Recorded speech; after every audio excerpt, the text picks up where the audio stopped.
नमस्कार साथियों, मैं कुलदीप कुमावत स्वागत करता हूं आपके अपने ही YouTube चैनल के स्टडी सेंटर पर।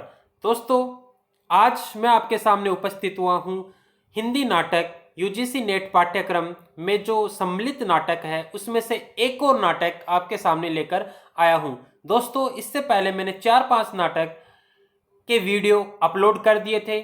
आज मैं आपके सामने जो नाटक लेकर आया हूं वो है शंकर शेषकृत एक और द्रोणाचार्य नाटक की समीक्षा व संपूर्ण विश्लेषण। दोस्तों, अगर आप मेरे YouTube चैनल पर नए हैं तो सब्सक्राइब करें, लाइक करें, कमेंट करें, शेयर करें। दोस्तों, ये जो वीडियो है ये नेट जेआरएफ की परीक्षा या हिंदी की जो परीक्षाएं हैं उन परीक्षाओं के लिए अत्यधिक महत्वपूर्ण है।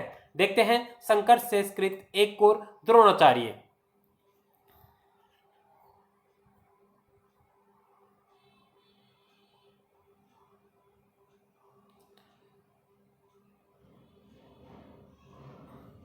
नाटक साहित्य की बात करें तो नाटक साहित्य में इन्होंने खूब भूमिका निभाई है। इनका जो जन्म है 1933 ईस्वी में होता है और इनकी जो मृत्यु है वह 1981 ईस्वी में होती है। इनके नाटक मूर्तिकार, रत्नगर्भा, नई सभ्यता के नए नमूने, तिल का ताड़, बिन बाती के द्वीप इनकी सन लिखी हुई है। दोस्तों, साथ साथ बाढ़ का पानी, चंदन के द्वीप 1969, खजुराहो का शिल्पी, त्रिभुज का चौथा कोण, एक और द्रोणाचार्य, फंदी, कालजयी, अरे मायावी सरोवर यह भी महत्वपूर्ण नाटक है, घरौंदा, रक्त बीज, राक्षस, पोस्टर, कोमल गांधार, आधी रात के बाद, चेहरे, चेतना, एक साथ की गाथा, धर्म, कुरुक्षेत्र ये इनके बहुत प्रसिद्ध नाटक है। दोस्तों, आगे देखते हैं। इनकी एकांकियों की बात करें तो इनके एकांकी हैं विवाह मंडप, हिंदी का भूत, त्रिभुज का चौथा कोण, एक प्याला कॉफी, अजायब घर, पुलिया, प्रतीक्षा और अफसरनामा ये इनकी एकांकियां हैं। उपन्यास की बात करें तो तेंदु के पत्ते, खजुराहो की अलका 1971 में लिखा गया और भीष्म की आत्मा। कहानी की बात करें तो आले जो अप्राप्त कहानी है, इसके अलावा चेहरे और वे कहाँ पहुंच गए ये इनकी कहानी है।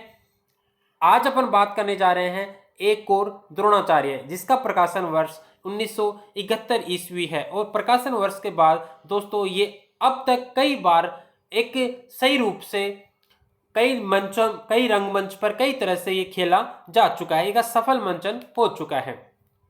नाटक की कथा की बात करें तो इसके दो भागों में विभक्त की गई है। जिस प्रकार जायसी की जो पद्मावत थी वह पद्मावत दो भागों में विभक्त थी, उसी तरह से एक और द्रोणाचार्य भी दो भागों में विभक्त है। प्रथम भाग पूर्वार्ध है और द्वितीय भाग उत्तरार्ध है। दोस्तों, इस नाटक में कुल 11 दृश्य है। 11 दृश्य में पूर्वार्ध जो भाग है उसमें 4 दृश्य तथा उत्तरार्ध में 7 दृश्य है। दोस्तों, यहां से प्रश्न पूछे जाने की संभावना बनी हुई है। दोस्तों, इस नाटक की मैं समीक्षा करूं, इस नाटक के बारे में बताऊं कि ये एक इस तरह का नाटक है जो दोहरा कथानक लिए हुए हैं। इसके मैं बताऊं कि इस नाटक के द्वारा वर्तमान शिक्षा जगत, गैर सरकारी महाविद्यालय में व्याप्त भ्रष्टाचार, पक्षपात, राजनीतिक घुसपैठ तथा आर्थिक एवं सामाजिक दबावों के चलते निम्न मध्यम वर्गीय व्यक्ति के असहाय बेबस चरित्र को उद्घाटित करना लेखक का मुख्य लक्ष्य है।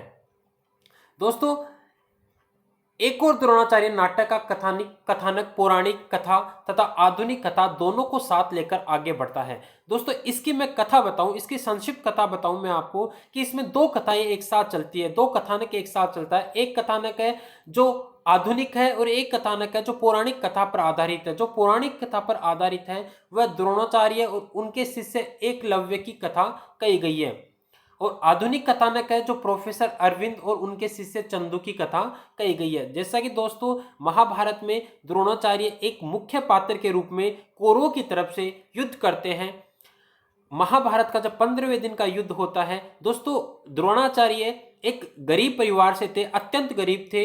इनकी जो पत्नी थी कृपि जिसका नाम है और इनका जो पुत्र था अश्वत्थामा, ये अत्यधिक गरीब थे। द्रोणाचार्य जो कि धनुष विद्या में काफी पारंगत थे और अश्वत्थामा जो कि एक बालक अवस्था में रहता है, तो गरीब की अवस्था में रहता है, तो इसे दूध पीने के लिए या गोरस पीने के लिए कुछ भी प्राप्त नहीं होता।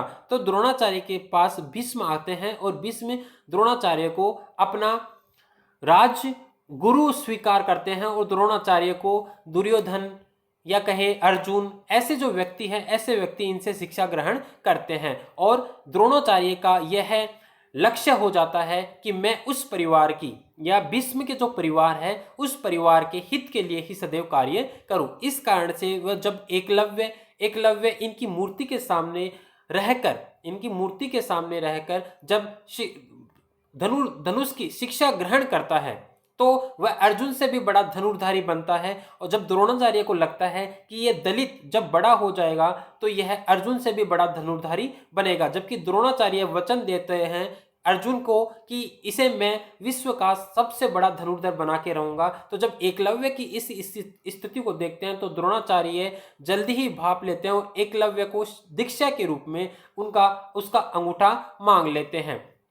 अंत में द्रोणाचार्य की जो घटना होती है, द्रोणाचार्य के मित्र का नाम है द्रुपद।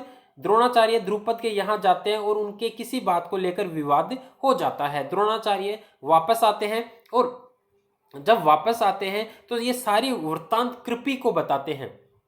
दोस्तों ध्यान से सुनना, बहुत ही सुंदर कथा का वर्णन करने जा रहा हूं। और जब अंत में द्रोणाचार्य जब 15वें दिन युद्ध हो रहा होता है तो द्रोणाचार्य सेनापति की तरह सेनापति बनकर, कौरवों का सेनापति बनकर युद्ध कर रहा होता है। द्रोणाचार्य को पता था कि जब मेरे द्रोणाचार्य के सामने कोई लड़ने वाला कोई भी नहीं था। कहने का आशय है द्रोणाचार्य के समक्ष ऐसा कोई योद्धा नहीं था जो उससे टक्कर ले सके। इसलिए द्रोणाचार्य को भ्रमित करने के लिए कहा जाता है कि तुम्हारा जो पुत्र है वह अश्वत्थामा मारा गया। द्रोणाचार्य युधिष्ठिर से पूछता है कि क्या अश्वत्थामा मारा गया, तो वह जवाब, क्या अश्वत्थामा मारा गया या अश्वत्थामा नाम का हाथी मारा गया। तो युधिष्ठिर झूठ बोलकर उसे कहता है कि अश्वत्थामा मारा गया। आगे कुछ बोलना चाहता है, उससे पहले ही द्रोणाचार्य अपने अस्त्रों को नीचे गिरा देता है और द्रुपद का पुत्र धृष्टद्युम्न वह द्रोणाचार्य की गर्दन काट देता है और अपने पिता को ले जाकर दे देता है। ऐसी ही आधुनिक कथा इसमें मंडी हुई है। प्रोफेसर अरविंद हैं एवं उनके शिष्य चंदू की कथा है। प्रोफेसर अरविंद एक सिद्धांतवादी, अपने नियमों पर चलने वाला एक ईमानदार प्रोफेसर है। इस प्रोफेसर की छवि को धूमिल करने के लिए बहुत सारे षड्यंत्र रचे जाते हैं और अंत में अरविंद को घुटने टेकने ही पड़ते हैं। होता यह है कि अरविंद एक गैर सरकारी महाविद्यालय में शिक्षक के पद पर कार्यरत है। वहां पर प्रोफेसर अरविंद जिस महाविद्यालय में कार्यरत है उस महाविद्यालय का जो प्रेसिडेंट है या कहे मालिक है, उस मालिक के लड़के राजकुमार को जब नकल करते हुए पकड़ता है तो वह उसे सजा देना चाहता है, लेकिन उसकी पत्नी के दबाव में उसे अरविंद को अपनी पत्नी के दबाव के कारण उस राजकुमार को सजा देने से रोका जाता है। और फिर उत्तरार्धी घटना में अरविंद जो है उसी राजकुमार को एक चंदू की जो प्रेमिका है अनुराधा, उस अनुराधा को बलात्कार करते हुए देखता है। तो वह उसकी घटना भी वह कोर्ट के सामने रखने वाला होता है, लेकिन प्रेसिडेंट को या राजकुमार के पिता के द्वारा उस पर दबाव बनाया जाता है और दबाव बनाकर उसकी ईमानदारी को तहस नहस कर दिया जाता है। देखते हैं इसकी कथा।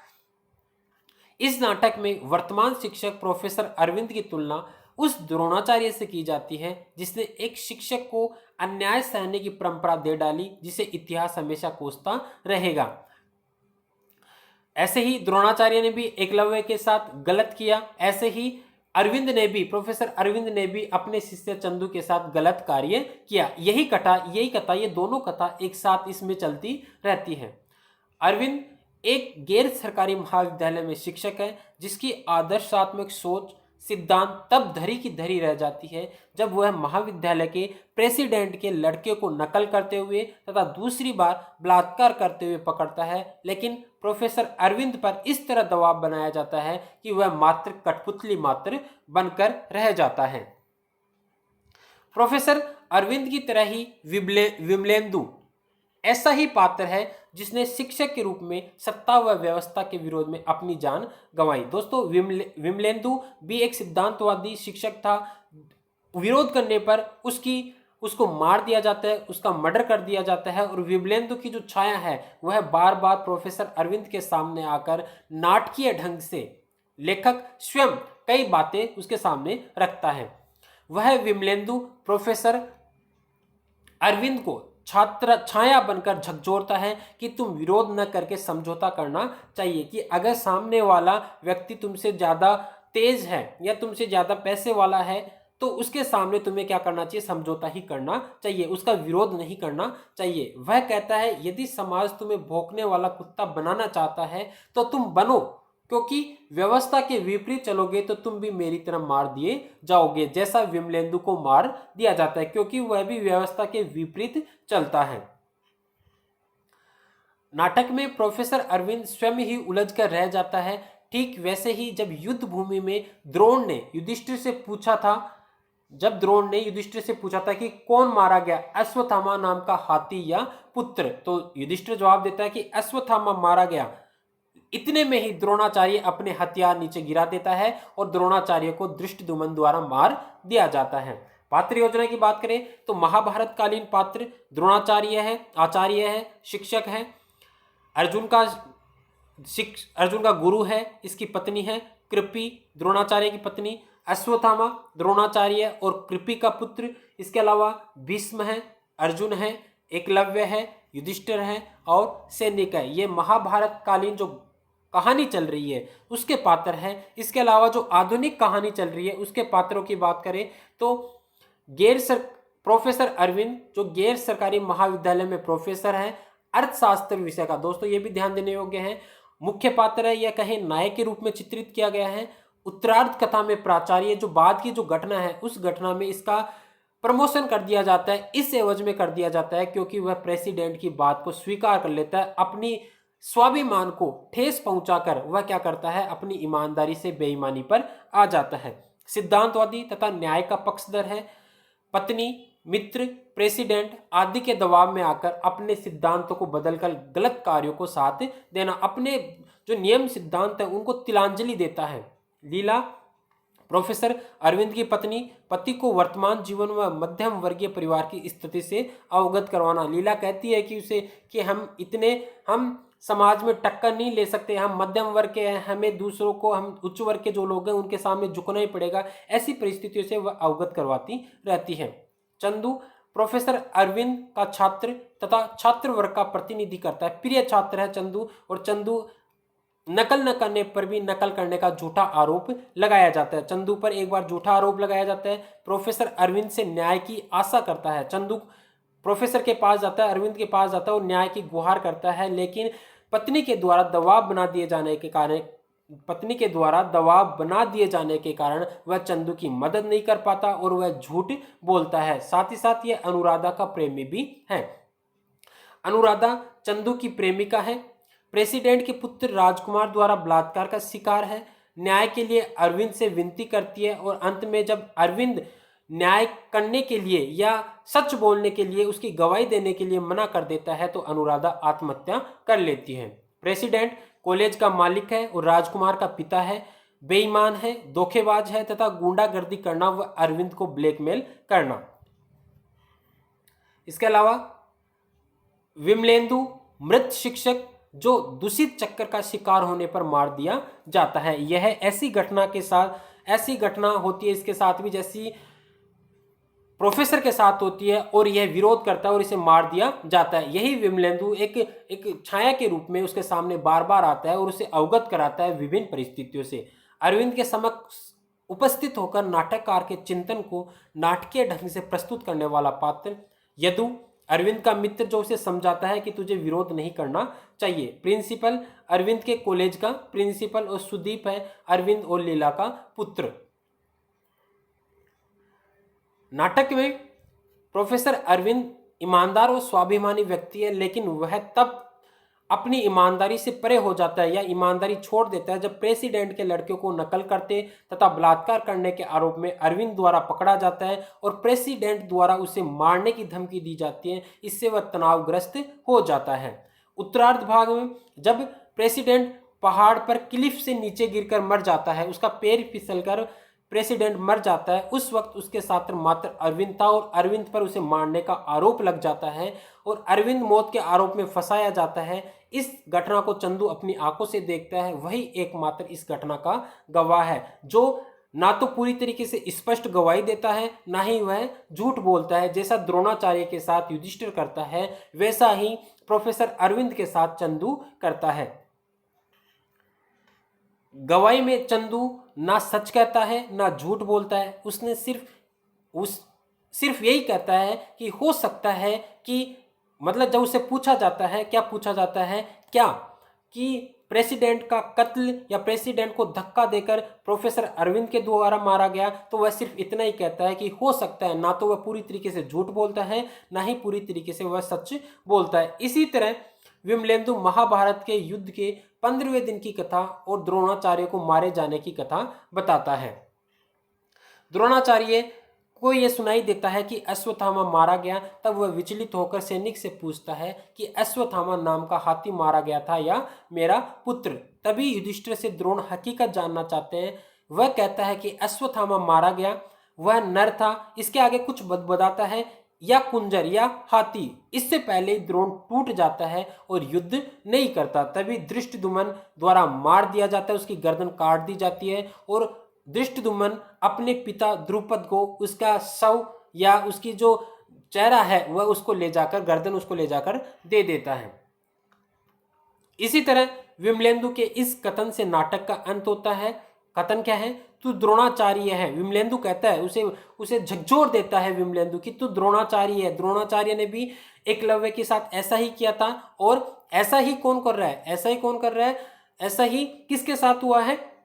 ऐसा ही प्रोफेसर अरविंद के साथ हुआ है जो चंदू करता है। और क्या कहता है विमलेंदु कि तू द्रोणाचार्य है, कौरवों की भाषा बोलने वाला, युद्ध में भी उसका साथ देने वाला, तू किस बात का प्रोफेसर है? तू द्रोणाचार्य है, एक और द्रोणाचार्य है। द्रोणाचार्य के साथ भी ऐसी घटना घटित होती है कि द्रोणाचार्य के सामने जब द्रौपदी का चीरहरण होता है, दुर्योधन उसे सभा में धिक्कार देता है तो भी वह सहन करता है, क्योंकि उसने उसी घर का नमक खाया था। इसी कारण से वह सहन करता है, कुछ भी नहीं बोलता है और अंत में कौरवों की तरफ से लड़ता भी, अर्थात अन्याय का साथ देता है। ऐसा ही कौन कर रहा है? ऐसा ही प्रोफेसर अरविंद कर रहे हैं, जो उसे पता है कि मैं ईमानदार नहीं हूं। ईमानदार होते हुए भी वह बेईमानी का पक्ष लेता है, सिद्धांतों को तोड़ देता है, सारे अपने नियमों को तिलांजलि देता है और पता है कि मैं गलत का साथ दे रहा हूं और अंत में उसके साथ द्रोणाचार्य जैसी घटना घटित होती है। दोस्तों, आशा करता हूं यह नाटक आपको समझ में आया होगा। अगर आपको समझ में आया है तो शेयर कीजिए, लाइक कीजिए, कमेंट कीजिए। धन्यवाद।